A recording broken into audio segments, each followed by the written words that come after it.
Thank you, folks. We'll get started with new introductions. If you are new to the group, first meeting, just joined ARES, haven't been here for a while perhaps, and have just managed to make it to the November meeting, this would be a good time to do introductions. Tell us who you are, call sign, what part of San Diego or Imperial County that you're in, or if you're visiting from somewhere else, where you're from, and say hello. If you know how to raise the hand, do that motion in Zoom. If you don't, go ahead and unmute yourself and say good morning, and we will call on you.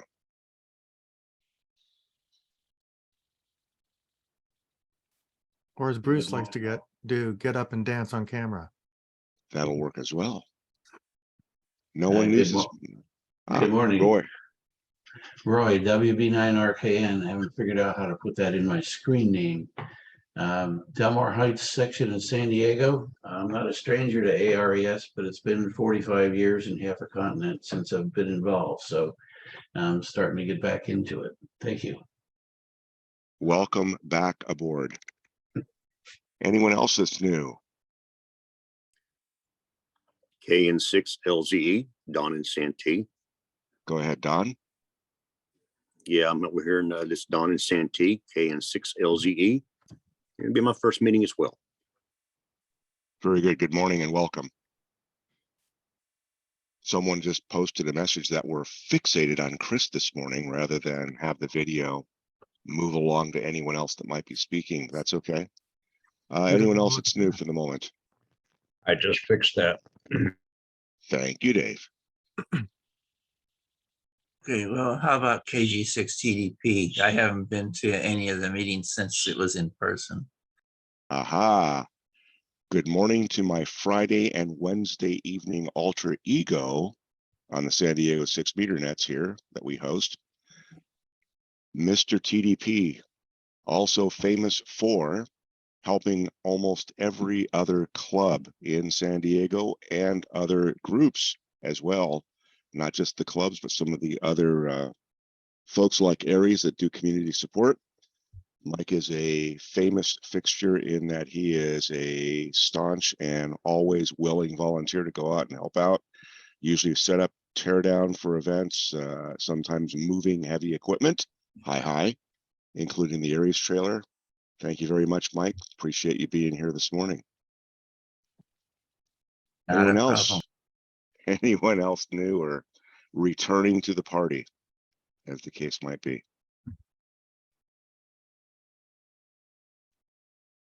Okay, if not, I want to do a couple of quick things. We'll go out and do the regular routine for morning data points and agenda. But before we get there, I first want to recognize we had 2 events that we just crossed over the line on. First was the birthday to the Corps a couple of days ago. So if you are a U.S. Marine, recognize that we are recognizing your birthday, so to speak, for your group and for your branch. As well, this is a Veterans Day weekend, not just Veterans Day yesterday, but Veterans Day weekend for most. If you are currently in the service, we appreciate that, but of course we want to go back and recognize the veterans and say thank you for your service collectively. And I will even afford some time here. Mike, I'll even let you go first since you were the last one up. If you were a veteran, I would appreciate you just saying what branch you were in, and it'll be totally up to you to provide any details about where and when you served. Mike, Mr. TDP, go ahead. All right, well, I was in the country club, as I called it, the U.S. Air Force. I had gotten that little notice from the president that says you are hereby noted to go report. And so I called the Air Force recruiter up and they accepted me. So I spent most of my time in Biloxi, Mississippi as an instructor for Doppler and inertial nav. And then when we ran out of students and they were winding down the events out there in the South Pacific, that's where they shipped me. So one of my former students ended up being my boss. That's it from here, KG6TDP. Thank you, Mike, and thank you for your service. Anyone else? And you're under no obligation. If you would prefer not to share, that's perfectly fine as well. Well, Christian Claiborne, I was in the Army National Guard as a medic, combat medic. So served in Arizona for 6 years. Very good. Thank you, Chris. Thank you for your service. Anyone else? Good Yeah. morning, all. I was in the Navy. I started out here at NAS Imperial Beach, shot down to Texas. Then I shot over to the Philippines. I came back here to North Island. Thank you, Curtis. Thank you for your service. Anyone else? Yeah, this is Kevin. Can you hear me? Oh, you're good. Go ahead, sir. I did a 20-year career in the Navy, mostly here in San Diego at the submarine base at Point Loma. Very good. Thank you, sir. And thank you for your service. Hi, Bill K1CT. Yes, sir. Hi, I'm Bill K1CT. Did 32 years in the Navy, Naval Reserve, and Merchant Marine. Stationed in the Philippines, off the coast of Vietnam. Flew in EP3s, did submarines, 11 deployments on surface ships. And been 23 years in the Coast Guard Auxiliary since then. And I'm just finally retiring as a support contractor for the Navy. 53 years of naval fun coming to an end. And thank you, sir, for your service. Craig, did I see you pop up in there? Yes, indeed. Good morning, everybody. W6CW from the East Coast Command Center here. U.S. Air Force, 60 to 64. And I went to school in Biloxi, but it was heavy ground radar, not the other one. So cross paths with somebody. Everybody have a good morning. Thank you, sir. And thank you for your service. Anyone else? KK6FRK, And Navy. please share your note that you posted as well when you're. I will do. Yeah, so the USS Midway is having a special event today. I will be operating this afternoon. Operations have started on 2040. I think they started an hour. 2040 and I think PSK. You can most people know the frequencies, but the special event is advertised in the ARRL special event page. And on the veteran, I'm a Navy veteran, tail end of Vietnam. I was a fire control technician on a guided missile cruiser back in the day, USS Gridley. Then I got out, went to UCSD, and the rest is history. But thanks everybody for their service. Thank you, sir. And we look forward to trying to get on the air this afternoon and work the Midway event. Anyone else? John, K6 CPO, 20 years in the Navy, mostly reserves, 1968 in Vietnam, and then came back, eventually became a second-class diver. Bill, in our minds, you are always a first-class diver. Thank you for your service. Anyone else? Good morning, Roy. Might have had a double there. It looks like Patrick is up right now. Good morning. My name is Patrick, K6PFG, and I spent 20 years in the Navy. I started out here in San Diego at the Fleet SW Training Center, and I've gone from Grenada to Beirut, and of course to Operation Desert Shield, Desert Storm, and I retired in 2000. Thank you, and over to Roy. Roy, WB9RKN. I too got a letter from my president, Lyndon Baines Johnson, and spent a couple of years at Fort Bliss, Texas, commanding an RC Allen manual typewriter.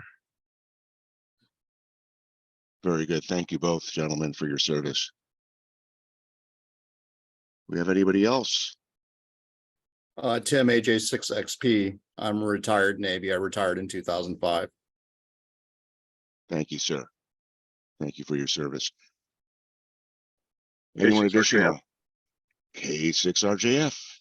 Yeah, career Navy, ships and ships. Only on ships is man really free. Land is just a navigational hazard all over the world. I've only heard one other person say that. That's fascinating. Thank you, sir, and thank you for your service. Anyone else? Gary, KM6LKP. I'm one of those old Nike guys defending the cities back in the late 50s, early 60s. 3 years, U.S. Army. Thank you, sir. Not very often we have anybody pop up like that, and I've actually heard somebody use the term, I was a button pusher. And it's like, that's an interesting way to look at it. If anybody's not familiar with the term that Gary used, I imagine that you are, but in case you're not, that's an easy Google search. Thank you, sir, and thank you for your service. Anyone else? Mike, K6AMQ. Go ahead, Mike. Yeah, 2 tours in Vietnam, U.S. Army Corps of Engineers demolition specialist. Thank you, sir, and thank you for your service.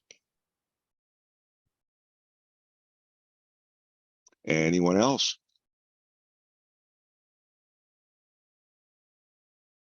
All right. If not, no great surprise. San Diego has always been a very strong military town by itself, and we seem to have a lot of folks gravitate here if they've been elsewhere in their travels and careers when they've been in the forces. So thank you all again. Thank you for your service. I hope this is a good weekend for you and that there will be some golden linings from remembrances for all of you. And we appreciate your service.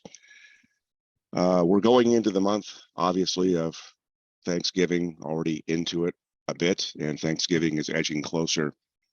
And I know that these have been certainly trying, struggling, difficult, and maybe even the term god-awful times for a lot of people over the last couple of years with all of the things that have happened in our world politically, health-wise, things like that. But here we are. And it's amazing that you can have little things in your life that you've observed push reset occasionally when you're trapped in a vortex that seems to constantly be pulling you not in the right direction, and you're not sure how things are going to go and what's going to happen with yourself, perhaps with family, perhaps with career and things like that. And sometimes it's the littlest of things, and perhaps a little bit of humility as well, that will reestablish some semblance of directivity and where it is that you are in reality, as opposed to where you might think that you are. I was actually outdoors yesterday in between meetings, trying to go out and cool off, take a breather, relax for a few minutes, take a deep breath or two, and get ready for my next meeting at work. I've been working remotely for the most part over the last several years, as a lot of other folks have as well that are still employed and still working and are not retired. And I'll share with you, much like the ARES meetings that we all miss doing in person, I find myself a little more challenged having to do meetings online. You lose some of the aspects of the meeting, the dynamics of the meeting, the ability to go out and really look at everybody in a meeting room all at one time and really have that dynamic engagement for the work effort and what it is that you are trying to go out and achieve as a group and as a team. Virtual is good. Virtual is better than not, but virtual sometimes leaves things to be desired. So it adds a challenging dynamic to the already existing stress that you have in the meeting, perhaps, and some of the interpersonal goals where you feel like you might have a better connection in communicating if you were face to face. But aside from that, other things have been going on, like a lot of other folks have had. We've had some family challenges as of late and some other things that have been pretty stressful and absolutely still are. They didn't go away, but my reset on reality yesterday was watering my garden and watching some folks walking up and down the block like they normally do. Occasionally I go out and say hello to the folks that are walking their dogs, and the dogs all know me. The dogs usually know that Bruce has treats somewhere, and he'll give them a little tiny piece of a good, doggy treat, and gets to say hello. And that's my decompression. That's my unwinding. But yesterday, watching, folks, not anything really happening, but I'm watching this individual walk down the street, and he's got quite literally what looks like an old knapsack, bag with a string on it, strung over his shoulder, and he's shuffling down the street. He's walking door to door, apparently dropping off flyers or things like that, like you might find on your door hanger. And the thing that was interesting was how the person was not only dressed, but their mannerism. This gentleman was literally walking the sidewalk, walking up someone's driveway, walking up the pathway to their door, and then doing exactly the same in reverse. He was, and it took me a second to figure out why this was odd behavior. And it was odd behavior for me because it wasn't a FedEx person or a UPS person or someone from the Postal Service or your typical door hanger or your typical person out distributing materials. It was someone that literally was walking a sidewalk, walking up a driveway, walking up the sidewalk from the driveway to the door and then back, and no shortcuts. No one was walking across a yard. No one was taking the shortcut from house to house. No one was taking the landscaping route. This person was literally walking the path and being very respectful in what they were doing. And I was out long enough that the person finished the loop on my block from the other side of the street and actually made it to my house. And he walked up to me and he looked at me as he held out the little door hanger to give it to me personally. And he didn't look like he was in good shape. He looked like he was in stress. He looked like he was tired. It looked like he was trying to talk but couldn't say anything. And I finally realized after a minute, he pulls a phone out of his pocket and he's got a translator program running on it. I don't know what nationality he was. I don't know what language he spoke, but he had the push buttons on the phone to have the phone say water to me. And he pushed the button and it said water, water. And he was able, after it said water a couple of times, to say need. And I looked at him, I said, do you need water? And he slowly nods his head and says, yes. And I said, wait, put my hand up just a minute. I'll be right back. Went in the house, got a couple of bottles of water, took them out front and held the two bottles out to him. And he looked at me like he was in shock or astonished and not sure why. My guess would be, number one, he was probably just looking for a glass of water. He certainly wasn't looking for a bottle. He was looking for just enough to keep moving. So a bottle was apparently overwhelming to this person, to this gentleman. And I looked at him, I said, it's okay. So I gave him the first bottle and he very reluctantly and hesitantly put it into his little knapsack. And I handed him the second one and he started shaking his head. And I said, no, it's okay. You can have the second one. And he bowed his head to me like, thank you, but no. And kept shaking his head. And I said, no, it's all right. And I smiled and I said, it's okay. This is okay. And I kept motioning the bottle to him. And he finally took the bottle and he's hanging his head. I don't know whether it was either in shame or not knowing what to say. It wasn't the hanging of the head because he was embarrassed. I didn't get that at all, but maybe that's what it was. And he finally pops his head up like he's just had an idea, and he reaches into his pocket of his jacket that he's wearing, and he's fishing around in his jacket pocket, and he pulls his hand out, and what he's done is he's literally reached into his pocket with his hand and pulled out a handful of almonds that he's apparently been carrying in that jacket pocket just to snack on while he's out pounding the curb, pounding the pavement, dropping off these door hangers. And he was offering me a handful of his almonds in exchange for the water. So folks, whenever you think that you're in a rough spot, as I'm sure you all have been, and maybe some of you even are as we speak, and you think about how hard things are, the holidays might be, difficult and challenging that work might be in what you do, I offer you that as your Thanksgiving thought.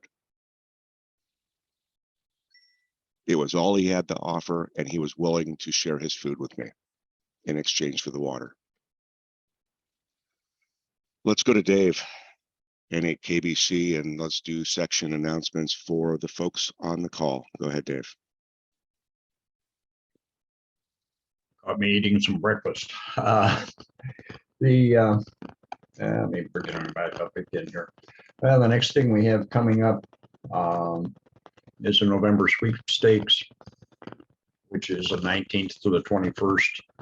And then in December, we have a 160 meter contest, 10 meter contest, and a rookie roundup with CW, along with our December meeting, which will be Ramona de Ranchita, and should be a good, interesting talk. We're in the process of putting the website back up. We had it hosted by a local fellow, and his backups and everything got compromised. And he had backups off site, and somehow they got compromised as well. So I moved it over someplace else, and we're trying to rebuild everything from scratch. So once we get it up and running, if we're missing something, let me know, and we'll try and get it in there. Thanks, Bruce. Thank you, Dave. Appreciate it. For those that don't know, the website's been down for a while, so we're looking forward to having that back up before the holidays are really on us or upon us. We will, as Dave mentioned, restore as much functionality as we can. If you have thoughts, or if you had any comments about the previous website, things that you might want to see for features that weren't already there, or enhancements to things that we were already working on, drop the hint. We are quite honestly scrambling a little bit to try to go out and reconstruct from memory, for the most part, what was originally on the actual site right before it was unfortunately offline. So it's a bit of a challenge for all of us. So if you have any thoughts or comments, drop them to Dave, Rob, myself. We'll go out and try to get them massaged in and take care of that. Rob, if you're ready, Rob, if you're ready and not eating breakfast, fire away. And just a quick comment on what Dave was talking about. He was talking about the section website, which is different from the two ARES websites. So the two ARES websites are good, groups.io and also .net. Dave has for years been taking care of the section website, which is overall covers clubs and weekly nets, dozens of weekly nets, and has the section calendar on it for upcoming events. So that's all in addition to that. Moving on with my stuff, let me go to share screen.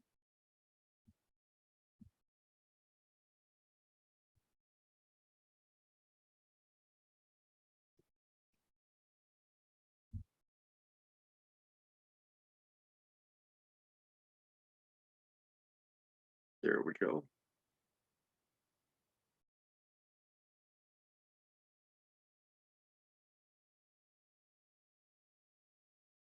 Do you see the one that's in presentation mode? Negative. All right, okay, let me stop share. Go to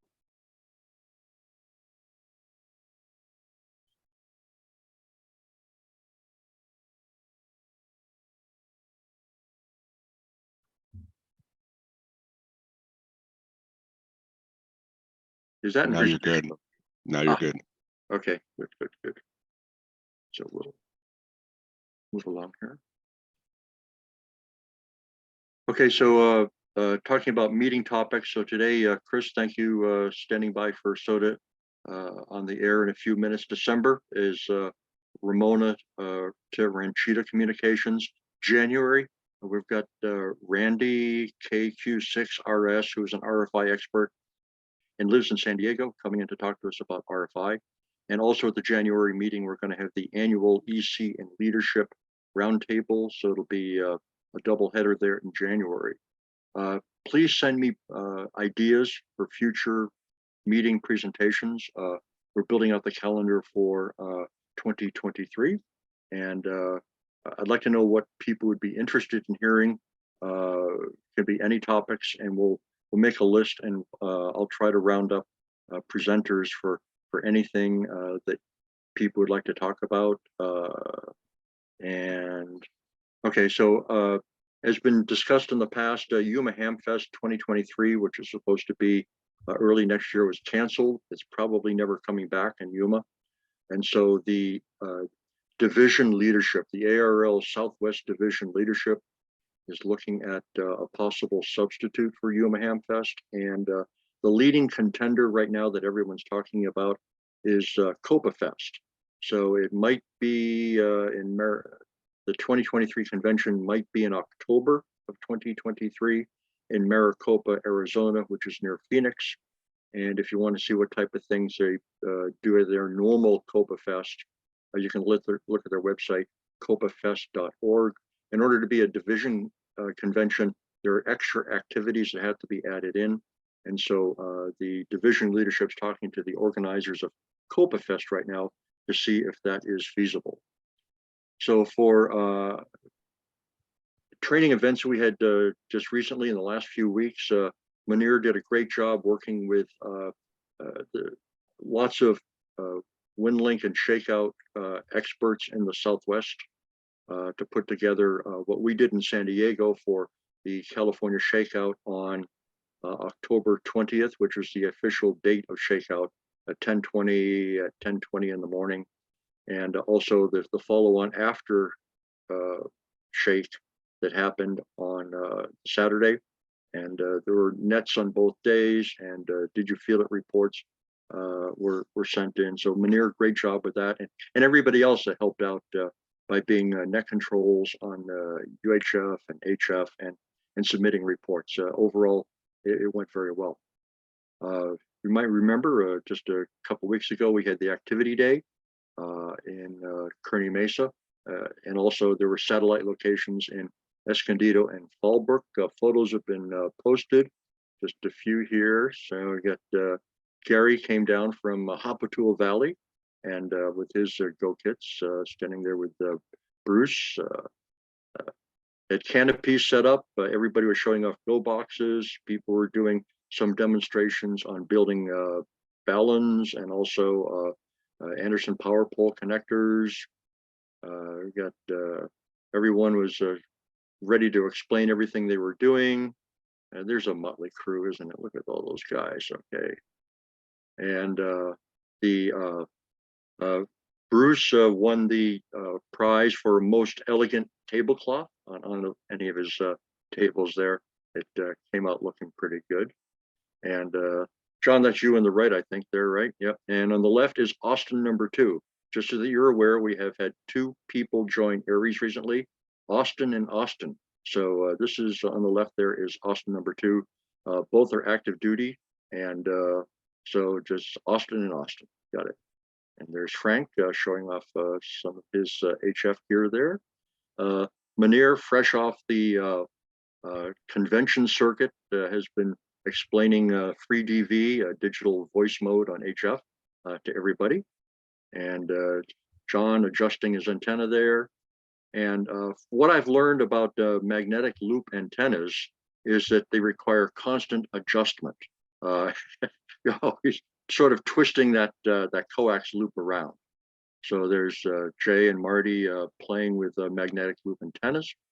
And Rowan, if you've been on some of the El Centro nets, you've heard Rowan in the background when Dad, Jay Rollins, KM6NUI, is net control.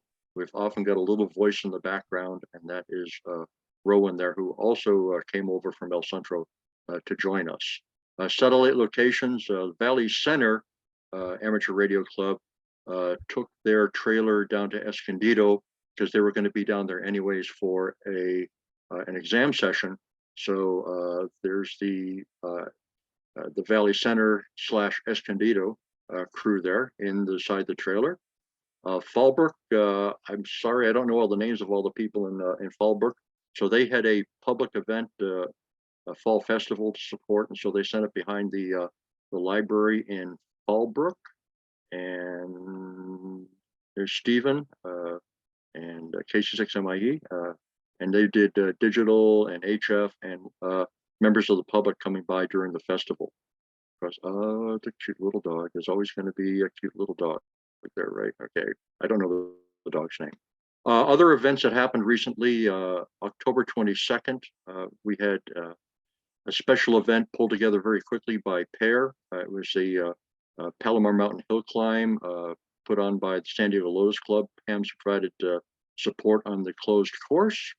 And those are the Lotus cars, all sorts of types of cars, of Lotuses. So Ham supported it at the starting line there. There's Gary and Georgia, right? Yes, Georgia, LAV. If you listen to any minutes of their conversations, it was really, really sharp tactical communications as cars are zooming by, and the cars were spaced 1 minute apart, and they had to be able to, and all the ham stations, they had to be able to shut down the course if somebody called out red, red, red, and put out the red flags and stop all the cars for safety. And Heather there at the finish line, cars zooming by at high speed, and she's clocking them in as they're so. Lots of people, a lot of new hams were helping out on the Palomar Hill climb. The call sign assignment sequentials, we're down at KN6. Call signs that came out last night were KN6 whiskey. And so it looks like we're getting close to running out of KN6s. So I imagine the next series, of course, will be a Kilo Oscar 6. We'll start sometime next year, maybe. Other not ARES events coming up. There's endurance runs scheduled for throughout 2023. One more for this calendar year in December, and then a full calendar in March, April, May, and June for next year. If you're interested, contact me, and I'll put you on I might be interested in endurance runs email list. And as mentioned, the Midway Museum has a Veterans Day commemoration today down on the harbor. And all hams are invited by Dan Holbert to stop by and say hello. Their operating hours are from 9 o'clock this morning to 4 this afternoon. The frequencies are listed there for sideband, PSK, and CW. They'll be on Papa System analog from 9 to 10. And then after 10, they will shift over to D-Star. And if you'd like to go down there for museum access, contact Dan. By either email or phone, text him. His number's listed there. And I don't know any way to avoid the parking charge down at the Midway. I think it's $10. But for museum access, if you're a ham, to get in free on an operating day, contact Dan, and he will figure out a way. He'll have somebody come down and escort you up. And next hospital drill, Dave, Bruce, I've heard nothing. I don't know if we're gonna, what the plan for the county is next year, if we're gonna go back to twice a year. It was great having the hospital drill last summer. So I've not heard anything yet on follow-on hospitals drills for the next calendar year. And that's all I have. Thank you, K6RGF. Very good. Any questions for Rob? Yes. Chris? Rob, you sent out something on the Visalia IDXC convention, but you didn't mention that. Did you want to say anything else about that? Yeah, I hesitate to mention things out of area, but anyways, yes, thank you. So the International DX Convention, I've never attended. I've heard wonderful things about it. It's in Visalia, which is in the middle of nowhere in the San Joaquin Valley. I understand it's a north-south compromise. Looking at the speaker track so far, they've only got a couple of speakers lined up, but it looks like they just got the green light to go ahead with the Visalia convention. And so the email went out letting people know about it. So if you've ever attended in the past or you'd like to attend in the future, that's a wonderful opportunity with No Yuma Ham Fest to be able to see the vendors and attend lectures and things like that by Celia, a good opportunity to talk to other hams. Thanks, Chris. Any additional questions for Rob? K1CT for Rob. Rob, I understand that some of the Yuma Hamfest events are being done over at Quartzfest. Have you heard anything to confirm or deny that? I've not heard of any specific events being transferred over to Quartzfest. I know the Quartzfest, they are still attempting to recruit people to do presentations. The organizer of Quartzfest put out a Facebook blast last week asking people to do presentations at Quartzfest, but the specific things have not heard anything. There's balloon launches normally at Yuma and also at Quartzfest, and for other events, I've not heard anything. The Quartzfest being an outdoor desert location with no buildings is PowerPoint challenged. So it's going to be a lot of talking and using your hands. And I attended Quartzfest last year for the first time, and I plan to attend this coming January also. It's chilly desert camping, but if you enjoy outdoor camping and are a little, put on a warm jacket, it's a great opportunity also to network with other hams. Thanks, Rob. Thank you, Bill. Anyone else? Questions for Rob?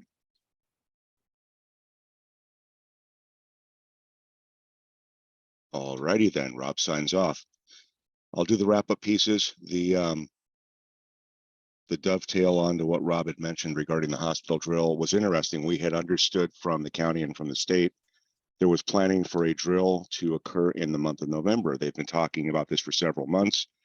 It turns out, however, that there is not going to be a drill in November.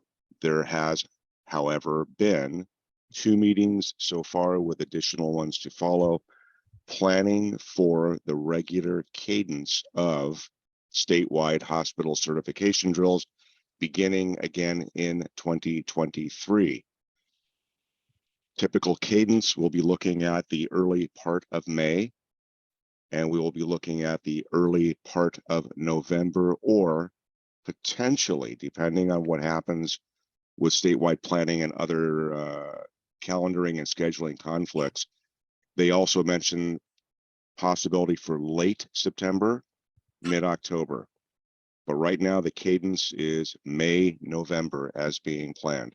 As soon as we get more information on that, we will go out and bring it forward to the group. I will share with you, as you already know, that there's a heavy focus on disaster and backup communications and leveraging those methodologies. That remains and it continues. The part that we always work mostly internally ourselves from an ARES perspective is how we integrate and how we provide that backup. So we're always putting suggestions forth for them to go out and execute on. We're always offering scenarios where we can dynamically fill in. We've had a couple of events, as I'm sure a lot of you already know, where they've actually said at this point in time, your cell phone just went away, your satellite phone just went away, your smoke signals just went away, your 2 tin cans and a string just went away. Now you have to use ARES, which is kind of cool. So we're going to continue doing things like that. There might be a window within the drill where everything is supposed to be routed through the amateur radio operators, which is kind of an interesting flurry for folks that are suddenly not used to going out and handling 20 and 30 messages in a very, very short span of time, but you might end up seeing something like that. WinLink has been tremendously beneficial for things like that, but voice communications for a lot of the short, strategic and tactical messages is also very, very efficient. We're working both of those angles with the county and for the state drill next May, and we'll have, again, more information as we get closer to it along with dates. As far as operating events and opportunities on the year, this is the fall of the year. Obviously, we're starting to go out and see more of a return to regular band conditions, if you will.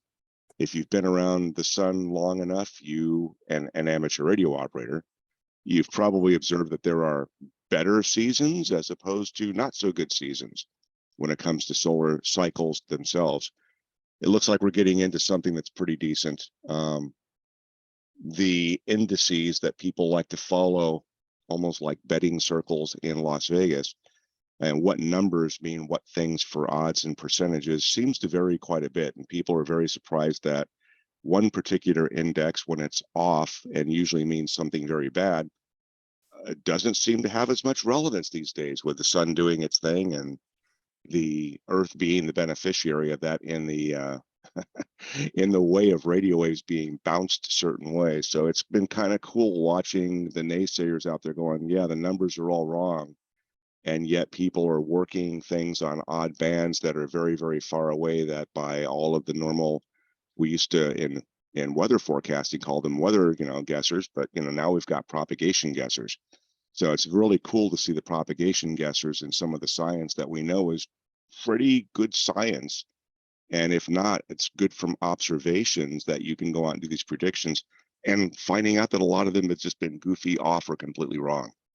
So as of late, the 10 meter, 12 meter bands have been really, really good into Europe almost every morning. Not as good as they might have been midsummer, but it's very interesting for us. And we're seeing communications on 10 and 12 from the left coast out here in Southern California out to Asia, Pacific, China, Philippines, things like that, as early as 1 and 2 o'clock in the afternoon. So if you haven't been on the HF bands, even if you've got a modest antenna, voice communications obviously is going to be supported best when the conditions are really good. Conditions may not quite be there in the solar cycle yet, but they are better than they've been in a very long time. And I'm sure that when Chris does his presentation, he will extol the virtues of the fact that the recent propagation events on a low power station are quite handy, if not downright beneficial. So I'm encouraging folks to get out there, spin around, dial the bands, and everything from early in the morning for us, which could be 6 or 7 a.m. on 15 meters, 12 meters, 10 meters, and even late in the evenings, on 40 meters. It's just fascinating to go out and watch things kind of go back to what many of us that have been long-term amateur radio operators on HF are very familiar with. And it's kind of cool to see the old friend propagation pop back up. For folks that participated in the June ARRL VHF contest, the results, as I understand it, have been posted in QST. The expanded results are posted on the ARRL contest site. If you need to figure out how to get there, it's pretty easy. Just go to arrl.org, click on operating events, and it'll take you to the contest page, and they've got a special link just for the events. Out of our population here in San Diego, where we've been Elmering, tutoring, and trying to go out and bring a lot of younger folks into the fold, we have in the top 10 nationally our own Joshua, who made it into the top 10. He was number 8 nationally on the FM only category. So folks, like I keep telling you and joking about, if you want to get a certificate, a piece of paper, you can get all of that formally and otherwise, but it's just a matter of getting on there, throwing out your call, doing a handful of contacts, and sometimes you rank nationally, and it's just an awesome thing for such a young individual to go out and post number 8 nationally in the FM only category. So if you hear Joshua on the air in future events, congratulate him, recognize him, give him the encouragement. Let's keep him going. For everyone else, again, you can pick up December QST. It'll list the top scores nationally for the different categories. If you're going to drill down for more of the specific things, you need to go to the website, and you can either go out and look at the section, San Diego, or you can go out and look at our W6 section and compare scores with other folks that went out and played. Again, for the folks that even played modestly, you did fairly well. And a lot of folks here in San Diego were on those FM only lists and some of the other interesting categories. So proud of the group here for getting out. It shows that you've been participating. It shows that you've been involved in the event. And it's always pleasing to go out and see, most of those other interesting categories populated by folks that we have here in San Diego and Imperial County. I don't have anything additional. Unless there's any questions for Dave, myself, or Rob, I would say let's jump to Chris and get started with the presentation.